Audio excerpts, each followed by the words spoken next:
Chapter 1. Characteristics of Pure Devotional Service. In the Srimad Bhagavatam, 3rd Canto, 29th Chapter, 10th Verse, Srila Kapila Dev, while instructing his mother, has given the following characteristics of pure devotional service. My dear mother, those who are my pure devotees, and who have no desire for material benefit or philosophical speculation, have their minds so much engaged in my service that they're never interested in asking me for anything, except to be engaged in that service. They do not even beg to live in my abode with me.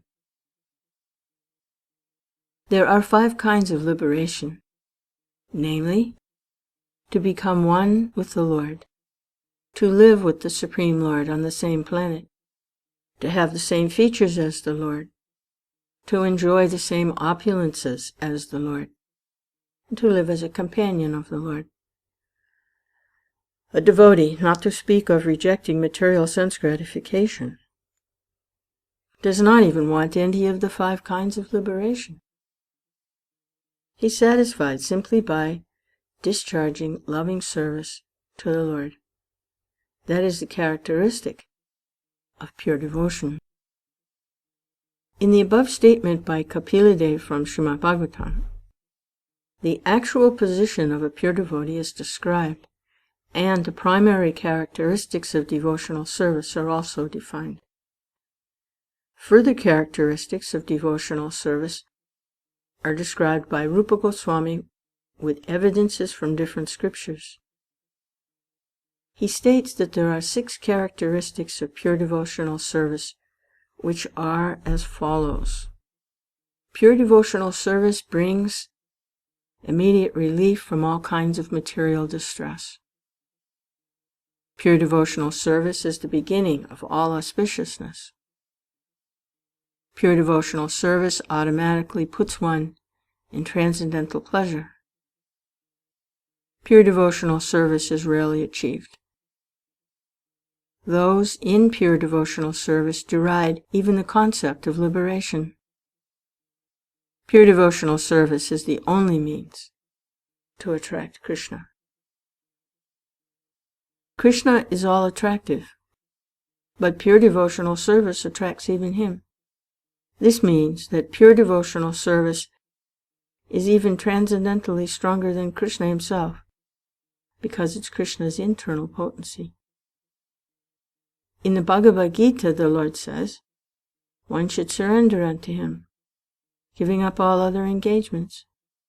The Lord also gives his word there that he will protect surrendered souls from the reactions of all sinful activities. Srila Rupa Goswami says that the distresses from sinful activities are due both to the sins themselves and to sins committed in our past lives. Generally, one commits sinful activities due to ignorance, but ignorance is no excuse for evading the sinful reaction of sinful activities. Sinful activities are of 2 kinds, those which are mature and those which are not mature. The sinful activities for which we are suffering at the present moment are called mature. The many sinful activities stored within us for which we have not yet suffered are considered immature. For example, a man may have committed criminal acts but not yet been arrested for them. Now, as soon as he's detected, arrest is waiting him. Similarly, for some of our sinful activities we're awaiting distresses in the future. For others, which are mature, we're suffering at the present moment. In this way, there's a chain of sinful activities, and their concomitant distresses, and the conditioned soul is suffering life after life due to these sins. He's suffering in the present life the results of sinful activities from his past life, and he is meanwhile creating further sufferings for his future life. Mature sinful activities are exhibited if one is suffering from some chronic disease, if one is suffering from some legal implication, if one is born in a low and degraded family, or if one is uneducated or very ugly. There are many results of past sinful activities for which we are suffering at the present moment, and we may be suffering in the future due to our present sinful activities. But all of these reactions to sinful deeds can immediately be stopped if we take to Krishna consciousness. As evidence for this, Rupa Goswami quotes from Srimad Bhagavatam, 11th Canto. This verse is in connection with Lord Krishna's instruction to Uddhava, where he says, "My dear Uddhava, devotional service unto me is just like a blazing fire which can burn into ashes on limited fuel supplied to it." The purport is that as the blazing fire can burn any amount of fuel to ashes, so devotional service to the Lord in Krishna consciousness can burn up all the fuel of sinful activities. For example, in the Gita, Arjuna thought that fighting was a sinful activity, but Krishna engaged him on the battlefield under his order, and so the fighting became devotional service. Therefore Arjuna was not subjected to any sinful reaction. Srila Rupa Goswami quotes another verse from the 3rd canto of Srimad Bhagavatam, in which Devahudi addresses her son Kapila Deva and says, "My dear Lord, there are 9 different kinds of devotional service, beginning from hearing and chanting. Anyone who hears about your pastimes, chants about your glories, who offers you obeisances, who thinks of you, and in this way executes any of the 9 kinds of devotional service, even if he's born in a family of dog-eaters, the lowest grade of mankind, becomes immediately qualified to perform sacrifices. As such, for anyone who is actually engaged in devotional service in full Krishna consciousness, how is it possible that he has not become purified? It's not possible. One who's engaged in Krishna consciousness and devotional service has, without a doubt, become freed from all contaminations of material sinful activities. Devotional service, therefore, has the power to actually nullify all kinds of reactions to sinful deeds. A devotee is nevertheless always alert not to commit any sinful activities. This is his specific qualification as a devotee. Thus, the Srimad Bhagavatam states that by performing devotional service, a person who is born even in a family of dog-eaters may become eligible to take part in the performance of ritualistic ceremonies recommended in the Vedas. It is implicit in this statement that a person born into a family of dog-eaters is generally not fit for performing yajna or sacrifice. The priestly caste in charge of performing these ritualistic ceremonies recommended in the Vedas is called the Brahmin order. Unless one is a Brahmin, he cannot perform these ceremonies. A person is born in a Brahmin family or in a family of dog-eaters due to his past activities. If a person is born in a family of dog-eaters, it means his past activities are all sinful. But if even such a person takes to the path of devotional service and begins to chant the holy names of the Lord, Hare Krishna, Krishna Krishna, Hare Hare, Hare Rama, Rama Rama, Hare Hare, he is at once fit to perform the ritualistic ceremonies. This means that his sinful reactions have immediately become neutralized.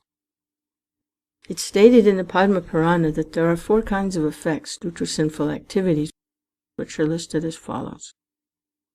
The effect which is not yet fructified, the effect which is lying as seed, the effect which is already mature, and the effect which is almost mature. It's also stated that all these four effects become immediately vanquished for those who surrender to the Supreme Personality of Godhead Vishnu and become engaged in his devotional service in full Krishna consciousness. Those effects described as almost mature refer to the distress from which is suffering at present.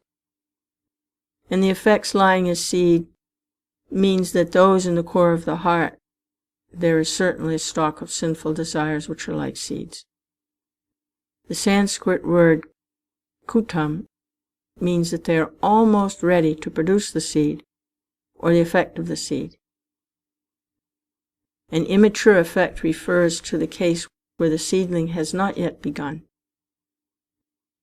From this statement of Padma Purana, it is understood that material contamination is very subtle. Its beginning, its fruition, and results, and how one suffers from such results in the form of distress, are part of a great chain. When one catches some disease, it is often very difficult to ascertain the cause of the disease, where it originated, and how it is maturing. The suffering of a disease, however, does not appear all of a sudden. It actually takes time, and in the medical field, for precaution's sake, doctor injects a vaccination to prevent the growing of contamination. The practical injection to stop all the fructifications of the seeds of our sinful activities is simply engagement in Krishna consciousness. In this connection, Sukadeva Goswami speaks in the 6th canto of Srimad Bhagavatam about the story of Ajamil, who began life as a fine and dutiful Brahmin, but in his young manhood became wholly corrupted by a prostitute. At the end of his wicked life, just by calling the name of Narayan, Krishna, he was saved despite so much sin. And Sukadeva points out that austerity, charity, and the performance of ritualistic ceremonies for counteracting sinful activities are recommended processes, but that by performing them one cannot remove the sinful desire seed from the heart, as was the case with Ajamil in his youth. The sinful desire seed can be removed only by achieving Krishna consciousness, and this can be accomplished very easily by chanting the Mahamantra or the Hare Krishna mantra as recommended by Sri Chaitanya Mahaprabhu. In other words, unless one adopts the path of devotional service, he cannot be 100% clean from all the reactions of sinful activities. By performing Vedic ritualistic activities, by giving money in charity, by undergoing austerity, one can temporarily become free from the reactions of sinful activities. But at the next moment he must again become engaged in sinful activities. For example, a person suffering from venereal disease on account of excessive indulgence in sex life has to undergo some severe pain and medical treatment, and is then cured for the time being. But because he has not been able to remove the sex desire from his heart, he must again indulge in the same thing, become a victim of the same disease. So medical treatment may give temporary relief from the distress of such venereal disease, but unless one is trained to understand that sex life is abominable, it's impossible to be saved from such repeated distress. Similarly, the ritualistic performances, charity, and austerity, which are recommended in the Vedas, may temporarily stop one from acting in sinful ways. But as long as the heart is not clear, one will have to repeat sinful activities again and again. Another example is given in Srimad Bhagavatam of the elephant who enters into a lake and takes a bath very seriously, cleansing his body thoroughly. Then, as soon as he comes onto shore, he again takes some dust from the earth and throws it over his body. Similarly, a person who is not trained in Krishna consciousness cannot become completely free from the desire for sinful activities. Neither the yoga process, nor philosophical speculations, nor fruitive activities can save one from the seeds of sinful desires. Only by being engaged in devotional service can this be done. There is another evidence in the 4th canto of Srimad Bhagavatam, wherein Sanat Kumara says, "My dear king, the false ego of a human being is so strong, it keeps him in material existence as if tied up by a strong rope. Only the devotees can cut off the knot of this strong rope very easily, by engaging themselves in Krishna consciousness. Others who are not in Krishna consciousness, but are trying to become great mystics or great ritual performers, cannot advance like the devotees. Therefore, it's the duty of everyone to engage himself in the activities of Krishna consciousness in order to be freed from the tight knot of false ego and engagement in material activities." The tight knot of false ego is due to ignorance. As long as one is ignorant about his identification, he's sure to act wrongly and thereby become entangled in material contamination. This ignorance of factual knowledge can also be dissipated by Krishna consciousness, as confirmed in Padma Purana as follows. Pure devotional service in Krishna consciousness is the highest enlightenment, and when such enlightenment is there, it's just like a blazing forest fire, killing all the inauspicious snakes of desire.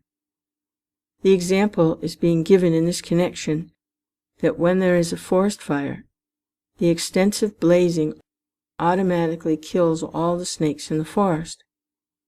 There are many, many snakes on the ground of the forest, and when a fire takes place, it burns the dried foliage, and the snakes are immediately attacked. Animals who have 4 legs can flee from the fire, or can at least try to flee, but the snakes are immediately killed. Similarly, the blazing fire of Krishna consciousness is so strong that the snakes of ignorance are immediately killed. Srila Rupa Goswami has given a definition of auspiciousness. He says that actual auspiciousness means welfare activities for all the people of the world. At the present moment, groups of people are engaged in welfare activities in terms of society, community, nation. There is even an attempt in the form of the United Nations for world help activity. But due to the shortcomings of limited national activities, such as general mass welfare program for the whole world, is not practically possible. The Krishna consciousness movement, however, is so nice that it can render the highest benefit to the entire human race. Everyone can be attracted by this movement, and everyone can feel the result. Therefore, Sri Rupa Goswami and other learned scholars agree that a broad propaganda program for the Krishna consciousness movement of devotional service all over the world is the highest humanitarian welfare activity. How the Krishna consciousness movement can attract the attention of the whole world, and how each and every man can feel pleasure in this Krishna consciousness, is stated in the Padma Purana as follows. A person who's engaged in devotional service in full Krishna consciousness is to be understood to be doing the best service for the whole world, and to be pleasing everyone in the world. In addition to human society, he is pleasing even the trees and animals, because they also become attracted by such a movement. A practical example of this was shown by Lord Chaitanya when he was traveling through the forest of Jharkhand in central India for spreading his Sankirtan movement. The tigers, the elephants, the deer, and all the other wild animals joined him and were participating in their own ways by dancing and chanting Hare Krishna. Furthermore, a person engaged in Krishna consciousness, acting in devotional service, can develop all the good qualities that are generally found in the demigods. It is said by Sukadeva Goswami in the 5th canto, Srimad Bhagavatam, "My dear king, Persons who have unflinching faith in Krishna, and who are without any duplicity, can develop all the good qualities of the demigods. On account of the devotee's high grade of Krishna consciousness, even the demigods like to live with him, and therefore it can be understood that the qualities of the demigods have developed within his body. On the other hand, a person who is not in Krishna consciousness has no good qualities. He may be highly educated from the academic point of view, but in the actual field of his activities he can be seen to be baser than the animals. Even though a person is highly educated academically, if he cannot go beyond the sphere of mental activities, then he's sure to perform only material activities and thus remain impure. There are so many persons in the modern world who have been highly educated in the materialistic universities, but it is seen that they cannot take up the movement of Krishna consciousness and develop the high qualities of the demigods. For example, a Krishna-conscious boy, even if he is not very well educated by university standard, can immediately give up all illicit sex life, gambling, meat-eating, intoxication. Whereas those who are not in Krishna consciousness, although very highly educated, are very often drunkards, meat-eaters, sex-mongers, and gamblers. These are practical proofs of how a Krishna-conscious person becomes highly developed in good qualities, whereas a person who is not in Krishna consciousness cannot do so. We experience that even a young boy in Krishna consciousness is unattached to cinemas, nightclubs, naked dance shows, restaurants, liquor shops, and so on. He becomes completely free. He saves his valuable time from being extravagantly spent in the way of smoking, drinking, and attending the theater and dancing. One who is not in Krishna consciousness usually cannot sit silently, even for a half an hour. And the yoga system teaches that if you become silent, you will realize that you are God. This system may be all right for materialistic persons, but how long will they be able to keep themselves silent? Artificially, they may sit down for so-called meditation, but immediately after their yogic performance, they will engage themselves again in such activities as illicit sex life, gambling, meat-eating, and many other nonsensical things.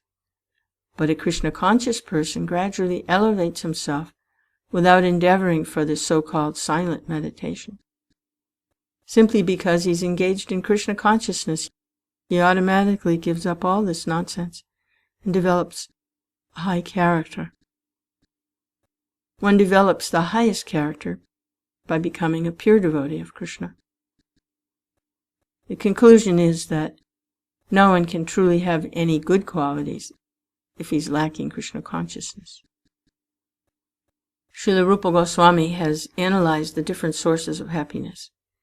He has divided happiness into 3 categories, which are happiness derived from material enjoyment, happiness derived by identifying oneself with the Supreme Brahman, and happiness derived from Krishna consciousness. In the Tantra Shastra, Lord Shiva speaks to his wife Sati in this way. My dear wife, a person who has surrendered himself at the lotus feet of Govinda and who has developed pure Krishna consciousness can be very easily awarded all the perfections desired by the impersonalists, and beyond this he can enjoy the happiness achieved by the pure devotees. Happiness derived from pure devotional service is the highest because it is eternal. But the happiness derived from material perfection or understanding oneself to be Brahman is inferior because it's temporary. There is no preventing one's falling down from material happiness, and there is even every chance of falling down from the spiritual happiness derived of identifying oneself with the impersonal Brahman. It has been seen that great Mayavadi, impersonalists, sannyasis, very highly educated and almost realized souls, may sometimes take to political activities or to social welfare activities. The reason is that they actually do not derive any ultimate transcendental happiness in the impersonal understanding, and therefore they must come down to the material platform and take to such mundane affairs. There are many instances, especially in India, where Mayavadi sannyasis descend to the material platform again. But a person who is fully in Krishna consciousness will never return to any sort of material platform. However alluring and attracting they may be, he always knows that no material welfare activities can be compared with the spiritual activity of Krishna consciousness. The mystic perfections achieved by actually successful yogis are 8 in number. Anima Siddhi refers to the power by which can become so small he enters into a stone. Modern scientific improvements also enable us to enter into stone because they provide for excavating so many subways and penetrating hills and so on. So Anima Siddhi, the mystic perfection of trying to enter into stone, has also been achieved by material science. Similarly, all of the yoga siddhis or perfections are material arts. For example, in one yoga siddhi there is development of the power to become so light one can float in the air or on water. That's also being performed by modern scientists. They're flying in the air, they're floating on the water, and they're traveling under the water.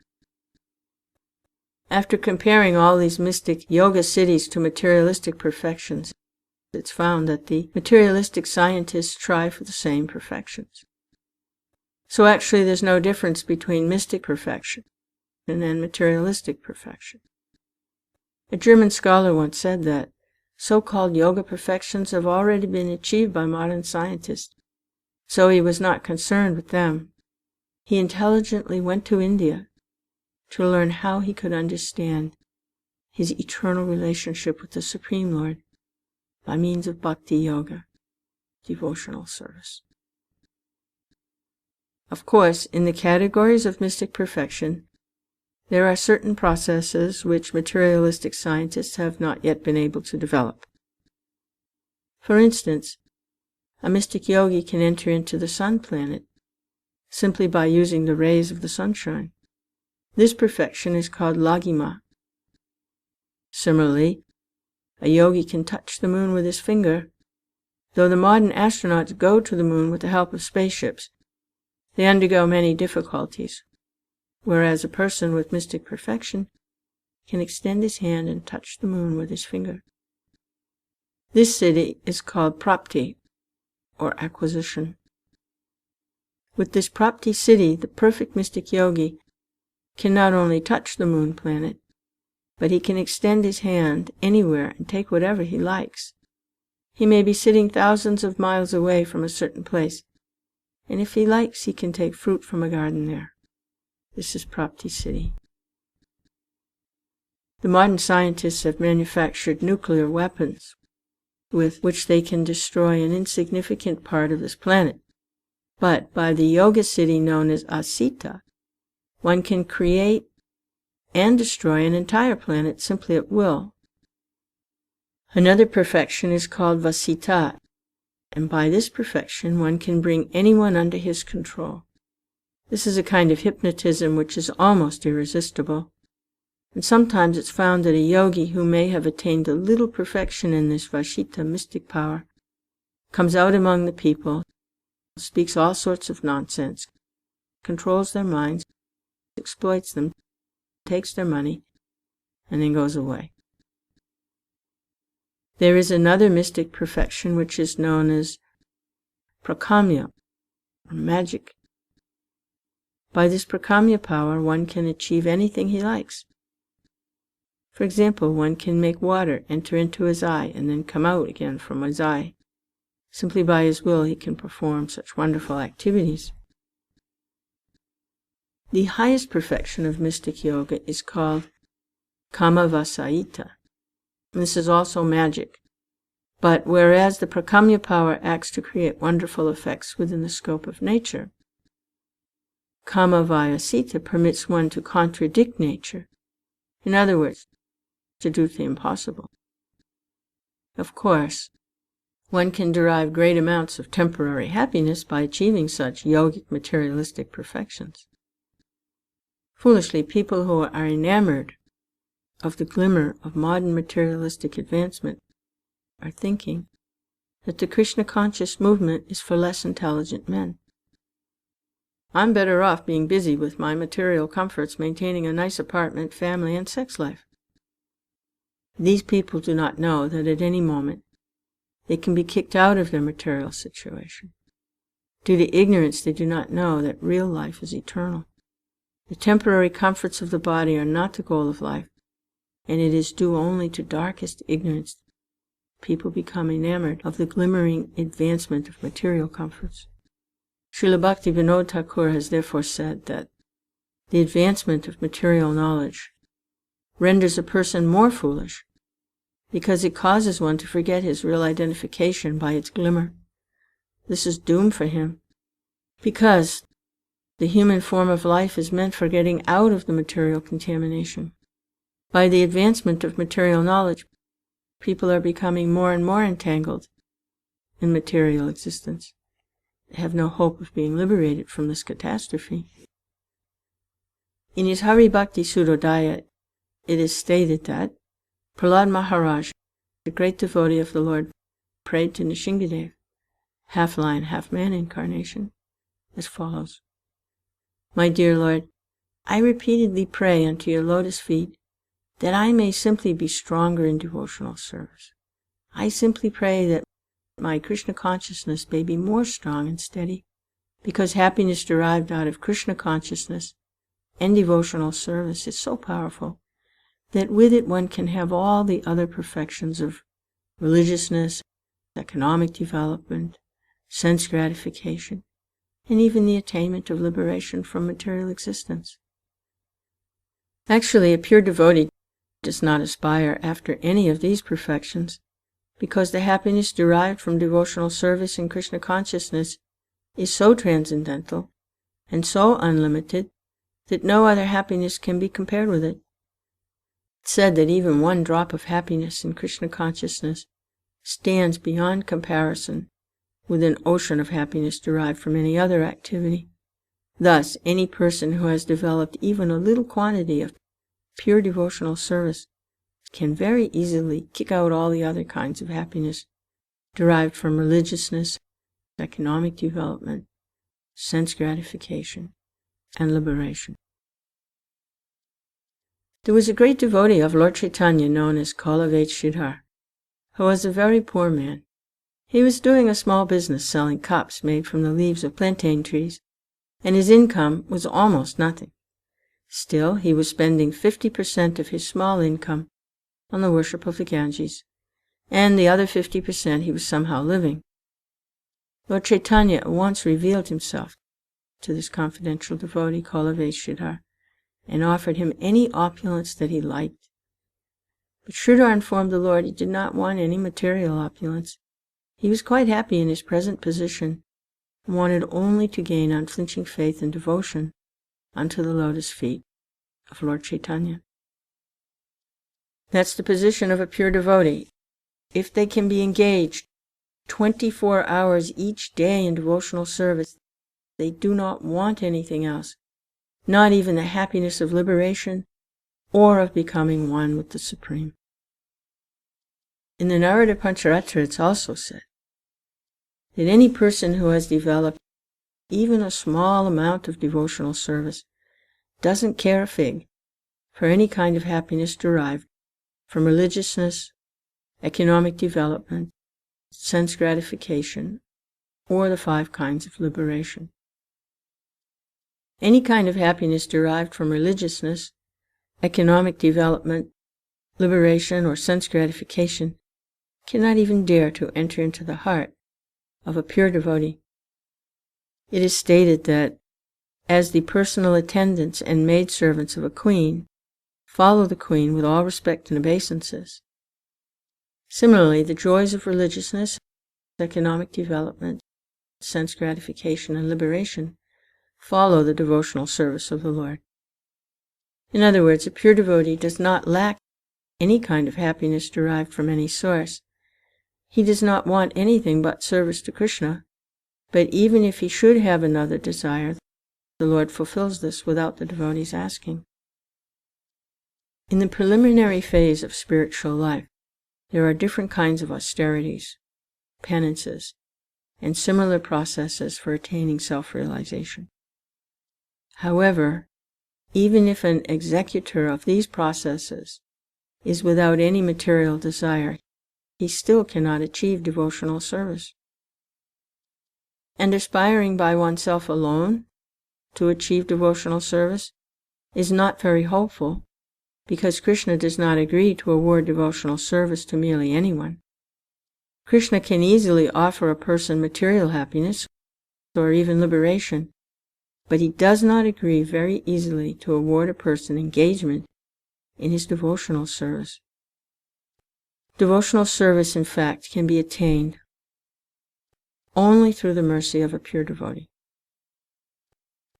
In Chaitanya Charitamrita it is said, by the mercy of the spiritual master who is a pure devotee, and by the mercy of Krishna, one can achieve the platform of devotional service. There is no other way. The rarity of devotional service is also confirmed in Tantra Shastra, where Lord Shiva says to Sati, my dear Sati, if one is a very fine philosopher, analyzing the different processes of knowledge, he can achieve liberation from the material entanglement. By performance of ritualistic sacrifices recommended in the Vedas, one can be elevated to the platform of pious activities, and thereby enjoy material comforts of life to the fullest extent. But all such endeavors can hardly offer anyone devotional service to the Lord, not even if one tries for it, by such processes for many, many thousands of births. In Srimad Bhagavatam, it's also confirmed by Prahlad Maharaj that merely by personal efforts or by the instructions of higher authorities, one cannot attain to the stage of devotional service. One must become blessed by the dust of the lotus feet of a pure devotee who is completely free from the contamination of material desires. In the 5th canto of Srimad Bhagavatam, Narada also says to Yudhisthira, my dear king, it is Lord Krishna, known as Mukunda, who is the eternal protector of the Pandavas and the Yadus. He is also your spiritual master and instructor in every respect. He is the only worshipful God for you. He is very dear and affectionate, and he is the director of all your activities, both individual and familial. And what's more, he sometimes carries out your orders as if he were your messenger. My dear king, how very fortunate you are, because for others, all these favors given to you by the Supreme Lord would not even be dreamt of. Purport to this verse is that the Lord easily offers liberation, but he rarely agrees to offer a soul devotional service, because by devotional service, the Lord himself becomes purchased by the devotee. Srila Rupa Goswami says that if Brahmananda, or the happiness of becoming one with the Supreme, is multiplied by 1 trillion-fold, still it cannot be compared with an atomic fraction of the happiness derived from the ocean of devotional service. In the Hari Bhakti Sudodaya, Prahlad Maharaj, while satisfying Lord Nrsimhadev by his prayers, said, my dear Lord of the universe, I'm feeling transcendental pleasure in your presence, and have become merged in the ocean of happiness. I now consider the happiness of Brahmananda to be no more than the water in the impression left by a cow's hoof in the earth, compared to this ocean of bliss. Similarly, it's confirmed in the Bhavarta Dipika, Sridhar Swami's commentary on the Srimad Bhagavatam. My dear Lord, some of the fortunate persons who are swimming in the ocean of your nectar of devotion, and who are relishing the nectar of the narration of your pastimes, certainly know ecstasies which immediately minimize the value of the happiness derived from religiousness, economic development, sense gratification, and liberation. Such a transcendental devotee regards any kind of happiness other than devotional service as no better than straw in the street. Srila Rupa Goswami has stated that devotional service attracts even Krishna, and Krishna attracts everyone, but devotional service attracts Krishna. The symbol of devotional service in the highest degree is Radharani. Krishna is called Madan Mohan, which means he is so attractive, he can defeat the attraction of thousands of cupids. But Radharani is still more attractive, for she can even attract Krishna. Therefore devotees call her Madan Mohan Mohani, the attractor of Cupid. To perform devotional service means to follow in the footsteps of Radharani, and devotees in Vrindavan put themselves under the care of Radharani in order to achieve perfection in their devotional service. In other words, devotional service is not an activity of the material world. It is directly under the control of Radharani. In Bhagavad Gita, it is confirmed that the Mahatmas, or great souls, are under the protection of Daivi Prakriti, the internal energy, Radharani. So, being directly under the control of the internal potency of Krishna, devotional service attracts even Krishna himself. This fact is corroborated by Krishna in the 11th canto of Srimad Bhagavatam, where he says, "My dear Uddhava, you may know it from me that the attraction I feel for devotional service rendered by my devotees is not to be attained even by the performance of mystic yoga, philosophical speculation, ritualistic sacrifices, the study of the Vedas, the practice of severe austerities, or the giving of everything in charity. Though these are of course very nice activities, but they're not as attractive to me as the transcendental loving service rendered by my devotees." How Krishna becomes attracted by devotional service of his devotees is described by Narada in Bhagavatam, 7th canto. There Narada addresses King Yudhisthira while the king is appreciating the glories of the character of Prahlad Maharaj. A devotee always appreciates the activities of other devotees. Yudhisthira Maharaj was appreciating the qualities of Prahlad, and that is one symptom of a pure devotee. A pure devotee never thinks himself great. He always thinks other devotees are greater than himself. And the king was thinking, Prahlad Maharaj is actually a devotee of the Lord, while I'm nothing. And while thinking this way, he was addressed by Narada as follows: "My dear King Yudhisthira, in this world, you, the Pandava brothers, are the only fortunate people. The Supreme Personality of Godhead has appeared on this planet and is presenting himself to you as an ordinary human being. He is always with you in all circumstances. He's living with you and covering himself from the eyes of others. Others cannot understand he is the Supreme Lord, but he is still living with you as your cousin, as your friend, even as your messenger. Therefore you must know that nobody in this world is more fortunate than you." In the Bhagavad Gita, when Krishna appeared in his universal form, Arjuna prayed, "My dear Krishna, I thought of you as my cousin brother, and so I've shown disrespect to you in so many ways, calling you Krishna, our friend, but you're so great that I could not understand." So that was the position of the Pandavas. Although Krishna is the Supreme Personality of Godhead, the greatest among all greats, still He remained with those royal brothers, being attracted by their devotion, by their friendship, by their love. That is the proof of how great this process of devotional service is.